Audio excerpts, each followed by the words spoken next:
India adds Gobabil Lake as its 94th Ramsar site. Hello everyone, my name is Rishika Patel and I welcome you all to Rouse Academy. Today we would analyze this entire topic from a UPSC prelims and mains point of view. India has added Gobabil Lake as its 94th Ramsar site. This Gobabil Lake is an example of an oxbow lake. What is an oxbow lake? See, river जो है वो naturally ऐसे flow कर रही है, right. In the course river meanders. जब meandering बहुत ज़्यादा हो जाती है, so this part cut at drifts, है ना. So this part is known as an oxbow lake. This is an oxbow lake that is formed as a result of the meandering of the river, है ना. तो ये जो cut at drift वाला part, ये जो लेक दिख रही है, that is a oxbow lake, right, formed due to the meandering of the river. So this Gobabil Lake is also an example of an oxbow lake, right. This wetland is lying between the Ganga river and the Mahananda river. कहाँ पे situated है? In the Katihar district of Bihar. So this Gobabil Lake is situated in the Katihar district of Bihar, is an example of an oxbow lake. This oxbow lake is formed due to the meandering of the river and the wetland is lying between the Ganga and the Mahananda river, right. So this Gobabil Lake has been identified as the 94th Ramsar site of India and the 6th Ramsar site of Bihar. Bihar की ये 6th Ramsar site है. So what are the other 5 Ramsar sites that are there in Bihar? The first is the Kanwar Jheel, Kabartal, right. Then we have the Nagi bird sanctuary, the Nakti bird sanctuary, we have the Gokul Jalashay, the Udaipur Jheel and now the Gobabil Lake, right. So these are the other Ramsar sites that are there in Bihar. In 2019, the state government has decided and has declared this Gobabil Lake as a community reserve. Community reserves are notified under the Wildlife Protection Act of 1972. So the state government has identified this Gobabil Lake as a community reserve under the Wildlife Protection Act of 1972, right. Now in 2025, this has been recognized under the Ramsar Convention and has gained international recognition, right, because it has been added in the Ramsar list and so it has become the 94th Ramsar site of India, right. So हम लोग अब बोल रहे हैं Ramsar Convention में जो है वो Ramsar site है. So what is a Ramsar Convention? Let's look into it.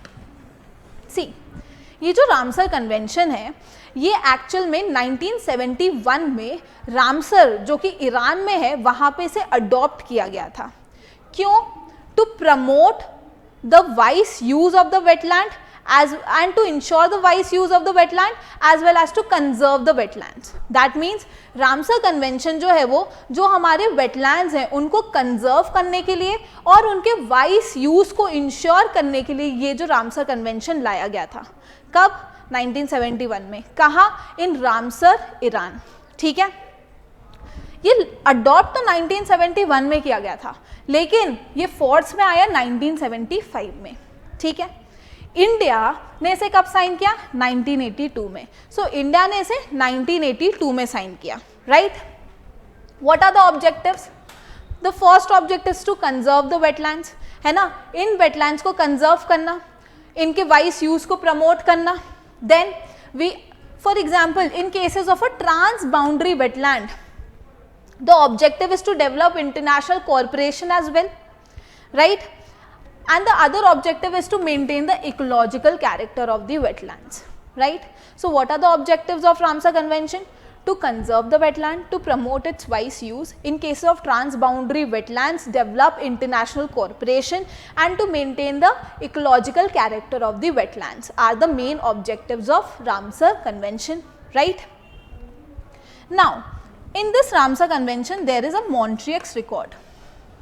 अब what is this Montreux record?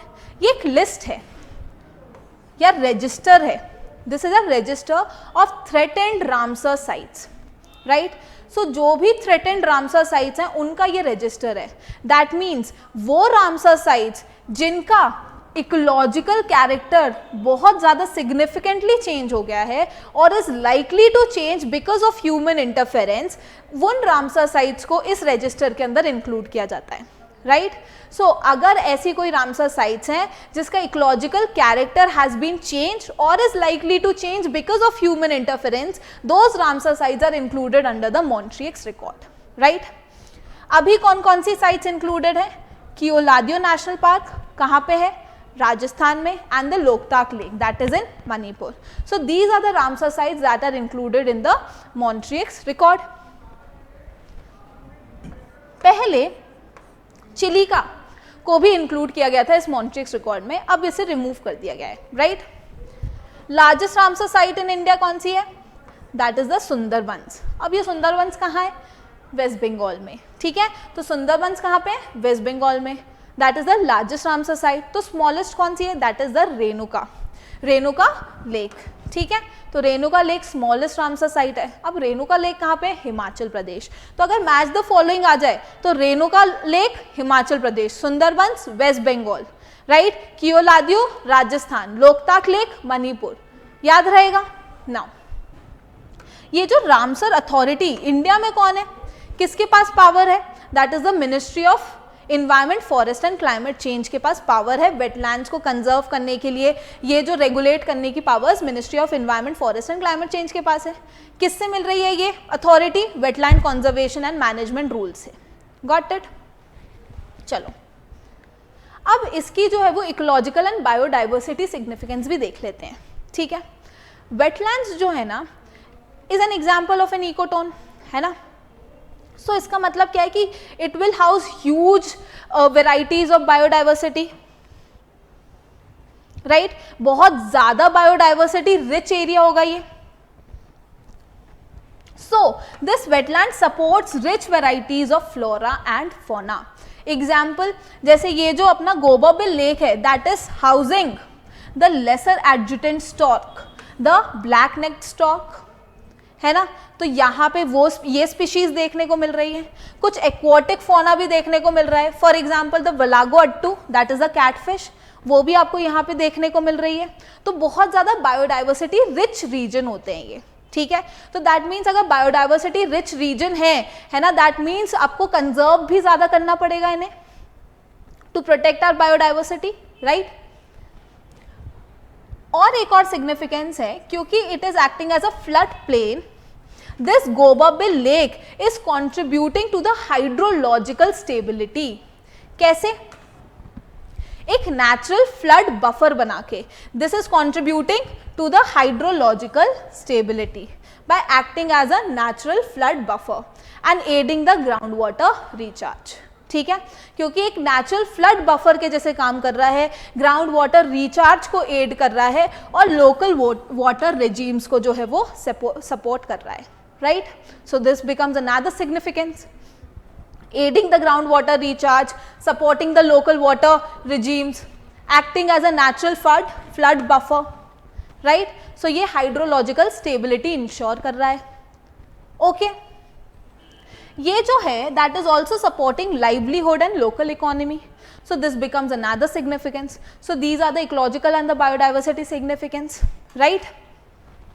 So I hope आपको ये पूरा कॉन्सेप्ट अच्छे से समझ आया होगा. The Ramsar conventions, which is the largest Ramsar site, which is the smallest Ramsar site, कहाँ पे साइन हुआ था, अडॉप्ट कब हुआ था, फोर्स में कब आया, है ना. 94th रामसर साइट जो है वो गोबाबिल लेक एक्चुअल में प्रेजेंट कहाँ पे है, कौन से डिस्ट्रिक्ट में प्रेजेंट है, राइट. बिहार की अदर 5 रामसर साइट्स कौन सी हैं. आई होप आपको ये पूरा टॉपिक होलिस्टिकली समझ आया होगा. एट द सेम टाइम इसके इकोलॉजिकल और बायोडाइवर्सिटी सिग्निफिकेंस क्या है, राइट. कौन सी अथॉरिटी इसको रेगुलेट कर रही है. Okay, so thank you everyone, पढ़ते रहिए. Thank you.